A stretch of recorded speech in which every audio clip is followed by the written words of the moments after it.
What's up mga ka-onse? Magandang tanghali sa inyo. Dumating na yung parcel ko, in-order sa TikTok. Naganda no kasi maliit yung ano ko, yung oil first ko, nasisigatan na ako. Eh ayoko nung nahihirapan sila, nagsisiksikan sila sa loob mga ka-onse. Nasasaktan na aking damdamin. Kaya bumili ako ng mas malaki-laki konti dito. Yung 3 zipper binili ko 99 lang mga ka-onse. Ito siya. Buksan natin mga ka-onse bago gusto nyo rin bumili.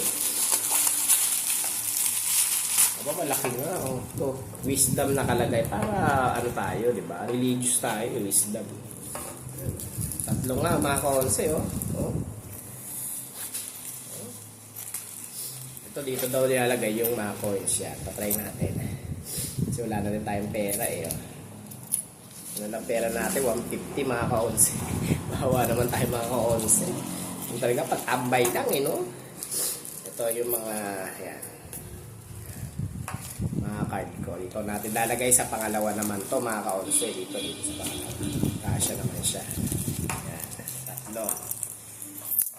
Ito yung mga coach ko. Ito na lang natitirang pera. Wawa ko mga kasi. Bigyan nyo naman ako mga ka-onse. Padala nyo naman mga stars dyan.